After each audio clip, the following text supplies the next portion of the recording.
विधायक जो हैं वो विधानसभा छोड़ के ये कह के चले गए कि मणिपुर से उन लोगों का कोई लेना देना नहीं है, मणिपुर उनके लिए कोई विषय नहीं है। पूरे देश में इस टाइम टीवी चैनलों पे ये चल रहा है और मणिपुर के लोग भी ये देख रहे होंगे। और जब मणिपुर के लोग ये देख रहे होंगे कि दिल्ली के अंदर बैठे हुए विधायक, दिल्ली के विधायक, भारतीय जनता पार्टी के विधायक साफ साफ ये कह रहे हैं कि मणिपुर से उनको कोई लेना देना नहीं है, उनके दिल पे क्या गुजर रही होगी। अध्यक्ष महोदय, ये केवल भारतीय जनता पार्टी के कुछ विधायक नहीं कह रहे, ऊपर से नीचे तक पूरी की पूरी इनकी सारी सरकारें और उनके सबसे बड़े नेता प्रधानमंत्री श्री नरेंद्र मोदी जी का संदेश है कि मणिपुर से उनका कोई लेना देना नहीं। जब से मणिपुर की घटना घटी है, प्रधानमंत्री जी चुप हैं। मणिपुर के अंदर 6500 एफआईआर हो गई 190 दिन के अंदर। 3 मई से लेकर 31 जुलाई के बीच में 6500 एफआईआर हो गई। प्रधानमंत्री जी चुप रहे। मणिपुर में 4000 लोगों के घर जला दिए गए। प्रधानमंत्री जी चुप रहे। 60,000 लोग बेघर हो गए। प्रधानमंत्री जी चुप रहे। 150 से ज्यादा लोगों की मौत हो गई। प्रधानमंत्री जी चुप रहे। 350 धार्मिक स्थल जला दिए गए। प्रधानमंत्री जी चुप रहे। केंद्रीय फोर्सेस, आसाम राइफल्स और मणिपुर पुलिस के बीच में खुलेआम झगड़ा हो गया और गोलाबारी हो गई, जो आज तक भारत में कभी नहीं हुई कि सेंट्रल फोर्सेस और लोकल पुलिस के बीच में झगड़ा हो जाए। पूरी दुनिया के अंदर भारत की थू थू हो रही है। यूरोपियन पार्लियामेंट के अंदर इस पे चर्चा हुई, अमेरिका के अंदर इस पे चर्चा हुई, वहां के नेताओं ने इसकी थू थू की, लेकिन भारत के प्रधानमंत्री चुप रहे, कुछ नहीं बोले। और एक दिन जब एक वीडियो चारों तरफ सर्कुलेट हुआ जिसमें हमारी 2 या 3 बहनों को निर्वस्त्र करके सड़क के ऊपर घुमाया गया और उनके साथ खुलेआम सरेआम कई लोगों ने मिलकर गलत काम किया, तब भी प्रधानमंत्री जी चुप रहे। उनके मुख्यमंत्री कहते हैं ये कोई आइसोलेटेड इंसिडेंट नहीं है, यहां तो ये रोज ही हो रहा है। मैं ये पूछना चाहता हूं कि एक देश का प्रधानमंत्री एक पिता के समान होता है सबके लिए। वो जो बेटियां जिनके साथ ये गलत काम किया जा रहा था, या इतनी बेटियों के साथ उनके मुख्यमंत्री का, बीरेंद्र सिंह का कहना है कि ये तो रोज हो रहा है। यहां पे लोग प्रधानमंत्री को रोज याद नहीं करते। आज मेरे घर में सब्जी नहीं बनी, घर में पानी नहीं आ रहा, तो लोग प्रधानमंत्री को याद नहीं करते। प्रधानमंत्री को याद तब करते हैं जब सारे सिस्टम फेल हो जाते हैं, तब आदमी याद करता है यार मेरा प्रधानमंत्री मेरे को बचाएगा। उन महिलाओं के लिए तो सब कुछ फेल हो गया था जिनको निर्वस्त्र करके वहां पे खुलेआम सड़कों पे घुमाया गया और खुलेआम उनके साथ गलत काम किया गया। वो तो बेटियां हैं हमारे देश की, वो तो प्रधानमंत्री जी की उम्र के हिसाब से वो तो उनके पिता समान है। पोजीशन के हिसाब से भी, उम्र के हिसाब से भी प्रधानमंत्री तो उनके पिता समान है। और जिस दिन अगर बेटियों की सरेआम इज्जत लुट रही है और बाप कहे कि मेरा इससे कोई लेना देना नहीं है, तो बेटियां कहाँ जाएंगी? बाप अगर ऐसे मौके पे मुंह मोड़ ले तो बेटियां कहाँ जाएंगी? मैं देख रहा था एक रिटायर्ड आर्मी ऑफिसर जो मणिपुर का रहने वाला, उसका एक वीडियो सर्कुलेट हो रहा था। वो प्रधानमंत्री मोदी जी का बहुत बड़ा भक्त होता था, अंध भक्त होता था। उसका पिछला ट्विटर अकाउंट उठा के देखो, उसने मोदी जी के लिए अंध भक्ति में पिछले कई सालों से खूब ट्वीट किए हुए हैं। वो रो रहा था उस वीडियो में, और रोते हुए कह रहा था कि प्रधानमंत्री जी, मैंने नहीं सोचा था कि आप हमें इस तरह से धोखा देंगे। मैंने नहीं सोचा था कि आप हमारी पीठ में छुरा घोंपेंगे, आप हमें हमारे हाल पे इस तरह से छोड़ देंगे। ये सारे बीजेपी वाले कह रहे हैं कि ये अकेला प्रधानमंत्री आज जो पिछले 9 साल में 50 बार नॉर्थ ईस्ट गया था। अध्यक्ष महोदया, हमारा कोई रिश्तेदार हमारे खुशी के मौके पे तो रोज आए, लेकिन जिस दिन मुसीबत हो उस दिन मुंह मोड़ ले। तो आदमी तो असली दोस्त तो वही होता है ना जो मुसीबत में काम आता है। असली साथी वो थोड़ी होता है जो कि शादी ब्याह में तो जब हमारे घर में मुसीबत आई, जब मणिपुर के अंदर मुसीबत आई, जब मणिपुर जल रहा था, लोग मर रहे थे, लोगों के घर जलाए जा रहे थे, महिलाओं के साथ गलत काम किया जा रहा था, तब आपको सुध नहीं आई, तब आप अपने कमरे के अंदर कुंडी मार के बैठ गए। पूरा देश इस टाइम स्तब्ध है और पूरा देश पूछ रहा है कि प्रधानमंत्री की चुप्पी का कारण क्या है। प्रधानमंत्री ना कुछ कर रहे हैं और ना कुछ बोल रहे हैं। प्रधानमंत्री की चुप्पी का कारण क्या है, ये पूरे देश के अंदर इस वक्त चर्चा का विषय है। और ये पहली बार नहीं है, पिछले 9 साल के अंदर जब जब इस देश के ऊपर आपदा आई, जब जब इस देश के अंदर कोई आपदा आई, ये प्रधानमंत्री चुप हो गए, अपने कमरे में जाके अंदर कुंडी मार के बैठ गए। ये प्रधानमंत्री मैदान छोड़ के भाग गए। ये प्रधानमंत्री कहीं दिखाई नहीं दिए, लोग चिल्लाते रहे। अभी थोड़े दिन पहले मेरे को याद है, जंतर मंतर के ऊपर हमारी महिला पहलवान जंतर मंतर के ऊपर बैठी थी। उनके आरोप थे कि उनके साथ कुश्ती फेडरेशन के प्रेसिडेंट ब्रजभूषण सिंह ने उनके साथ छेड़खानी किया और उनके साथ गलत हरकतें की है। यही महिला पहलवान जब मेडल जीत के आई थी ओलंपिक के अंदर, तो प्रधानमंत्री जी सबसे पहले फोटो खिंचवाने पहुंच गए थे। और वो वीडियो भी देखा मैंने जिसमें उन्होंने महिला पहलवानों को कहा, बेटा तुम मेरी बेटियों के समान हो, कल को कोई दिक्कत हो मेरे पास आ जाना। जब उन महिला पहलवानों ने कहा कि हमारे साथ पिताजी, हमारे साथ गड़बड़ हो गई, हमारे साथ बदसलूकी हो गई, तो प्रधानमंत्री जी चुप हो गए। प्रधानमंत्री जी ने चुप्पी साध ली। कम से कम इतना तो कह देते, प्रधानमंत्री जी अगर इतना ही कह देते कि बेटा चिंता ना करो, मैं हूं, मैं जांच कराऊंगा, दोषियों को सजा दिलवाऊंगा, कम से कम लोगों को संतुष्टि तो मिल जाती कि प्रधानमंत्री है। मणिपुर के केस में कम से कम इतना ही कह देते, मणिपुर के लोगों को एक अपील, शांति की अपील ही कर देते प्रधानमंत्री कि मैं मणिपुर के लोगों से शांति की अपील करता हूं कि कृपया हिंसा मत कीजिए। शांति की अपील तक नहीं करते हमारे प्रधानमंत्री, कमरे में कुंडी मार के बैठ जाते। जब ये महिला पहलवान थी, महिला पहलवानों को एक अपील कर देते, वो तो बेचारी केवल प्रधानमंत्री से 2 शब्द सुनने के लिए बेताब थी। अगर वो कह देते कि बेटा चिंता ना करो, जिसने भी तुम्हारे साथ गड़बड़ किया मैं उनको बख्शूंगा नहीं। उन्होंने क्या किया, सुप्रीम कोर्ट जाना पड़ा इन बिचारी महिला पहलवानों को एक एफआईआर दर्ज कराने के लिए, एक एफआईआर दर्ज कराने के लिए। ऐसे प्रधानमंत्री हैं।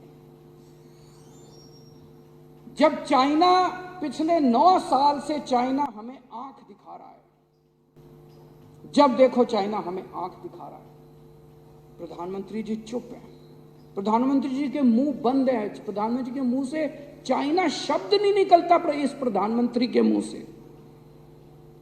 मेरे को याद है अक्टूबर 2019 में चाइना के राष्ट्रपति इंडिया आए और इंडिया के अंदर तमिलनाडु में महाबलेश्वर में दोनों हाथ में हाथ मिला के चाइना के राष्ट्रपति और हमारे प्रधानमंत्री हाथ में हाथ मिला के महाबलीपुरम के मंदिर में घूम रहे थे। उसके फोटो खींचे गए अक्टूबर 2019। और 15 जून 2020 को चाइना की फौजों ने गलवान घाटी पे हमारे ऊपर हमला करके हमारे 20 सैनिकों को मौत के घाट पहुंचा दिया। 2000 स्क्वायर किलोमीटर का एरिया कब्जा कर लिया। 2000 स्क्वायर किलोमीटर मतलब दिल्ली 1400 स्क्वायर किलोमीटर है। दिल्ली से 1.5 गुना इलाका,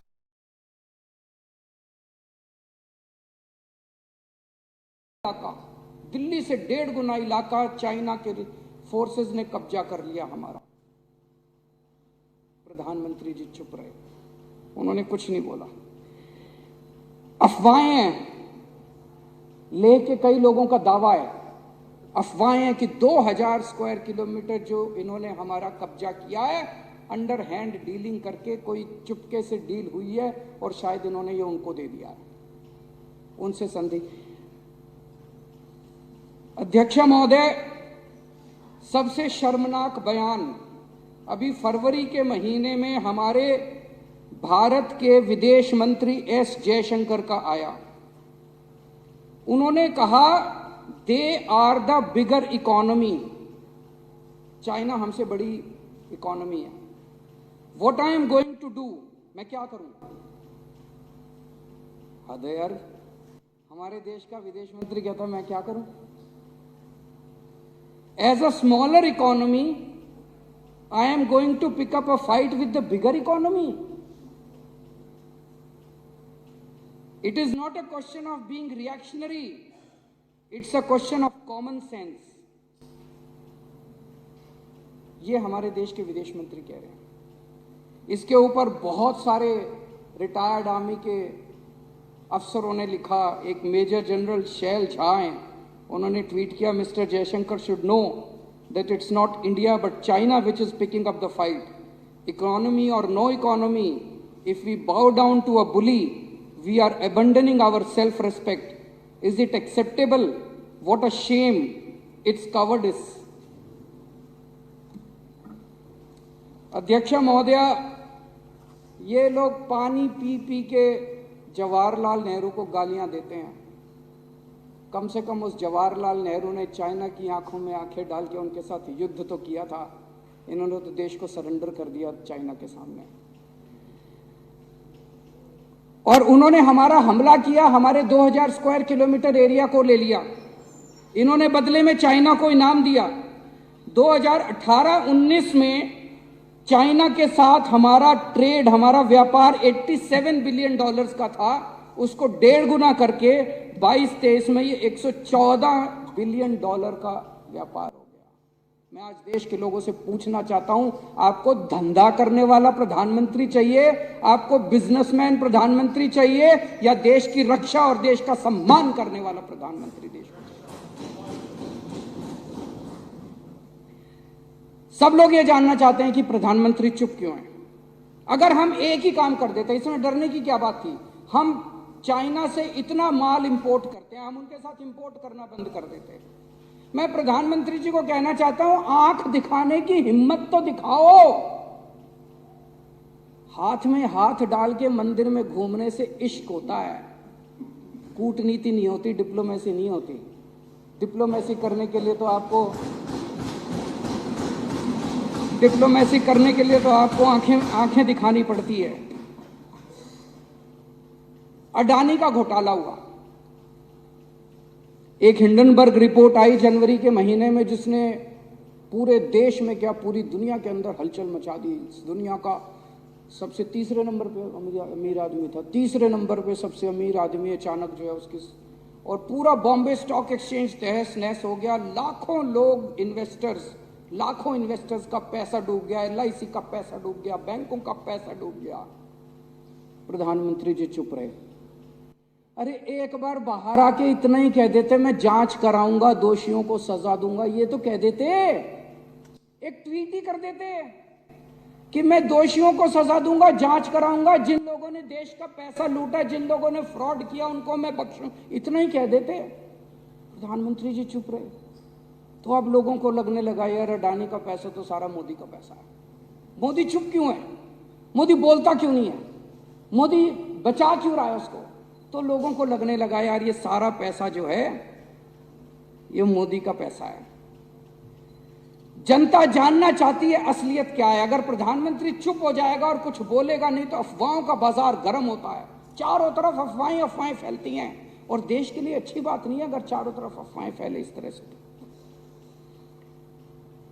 इनके समय में पिछले 9 साल में 13 लाख करोड़ रुपए के बैंकों के कर्जे कुछ चंद अमीर लोगों के माफ कर दिए गए. इन्होंने नीरव मोदी को भगा दिया, इन्होंने मेहुल चोकसी को भगा दिया, ललित मोदी को भगा दिया, विजय माल्या को भगा दिया. वो क्या कहते हैं, जो क्या नोटिस होता है जो बाहर जाने से रोकने के, नहीं, वो मनीष के खिलाफ करा इन्होंने. लुकआउट नोटिस नहीं, लुकआउट भी नहीं होता, कुछ नोटिस होता है. भाई तुमने मनीष के खिलाफ वो नोटिस कर दिया, यार थोड़ा नीरव मोदी के खिलाफ भी वो नोटिस कर देते. वो यूं ही भाग गया वो एयरपोर्ट से बैठ के. वो कोई वेश बदल के तो गया नहीं. नीरव मोदी भाग गया, मेहुल चोकसी भाग गया, विजय माल्या भाग गया, ये यूं ही भाग गए. भगाए गए. देश जानना चाहता है प्रधानमंत्री जी आपका इनसे क्या रिश्ता है, क्या डील है आपकी इनसे. ऐसे ही थोड़ी भाग गए सारे के सारे. अभी RBI की रिपोर्ट आई है, 16,000 विलफुल डिफॉल्टर. विलफुल डिफॉल्टर का मतलब होता है जिनके पास पैसे हैं जानबूझ के नहीं दे रहे। एक तो है भाई कोई बैंकक्रप्ट हो गया, उसके पास पैसे नहीं है, धंधा चौपट हो गया। एक है विलफुल डिफॉल्टर। विलफुल डिफॉल्टर वो होते हैं जिनके पास पैसे हैं, नीयत नहीं है, वो दे नहीं रहे। आरबीआई कह रही है 16,000 विलफुल डिफॉल्टर है जो नहीं दे रहे। तो क्यों नहीं दे रहे? उनको जेल में नहीं डालते, उन पे ईडी नहीं करते, उन पे सीबीआई नहीं करते। तो प्रधानमंत्री से पूछना तो चाहते हैं लोग कि भैया आपका क्या है उनके साथ, क्या डील हो रही है? ये जनता पूछना तो चाहती है ये क्या अंदर खाने चल क्या रहा है? ये 16,000 विलफुल डिफॉल्टर। हमारे प्रधानमंत्री जी चुप क्यों हैं? बोलें तो सही, कुछ तो बोलो प्रधानमंत्री जी। आपके केंद्रीय मंत्री के, जब किसान आंदोलन चल रहा था, केंद्रीय मंत्री के बेटे ने किसानों के ऊपर लखीमपुर खेरी में जीप चढ़ा दी। वीडियो है सबके सामने, उसका सबूत है सबके सामने। प्रधानमंत्री जी चुप रहे।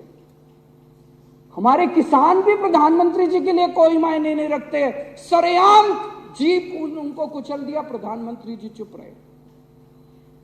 14 सितंबर 2020 को हाथरस में एक दलित बेटी के साथ, 19 साल की दलित बेटी के साथ 4 लड़कों ने गैंगरेप किया। प्रधानमंत्री जी चुप रहे, कुछ नहीं बोले। और अभी हरियाणा के अंदर पहले नूह में और उसके बाद सोना में और फिर गुड़गांव के अंदर सरेआम 2 समुदायों के बीच में हिंसा हुई, पूरे दुनिया के अंदर छूत हुई। प्रधानमंत्री जी चुप रहे।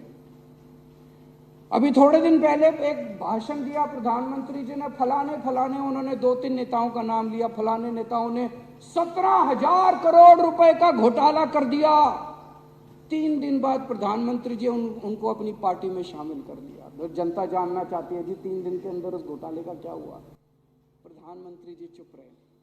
अभी किसी ने सीएजी की रिपोर्ट आई है कि 18 करोड़ रुपए प्रति किलोमीटर की सड़क को 250 करोड़ रुपए प्रति किलोमीटर की सड़क पे बना दिया। प्रधानमंत्री जी चुप रहे। तो अब देश के अंदर चारों तरफ चर्चा हो रही है, क्या मोदी जी एक कमजोर, अहंकारी और भ्रष्ट प्रधानमंत्री हैं?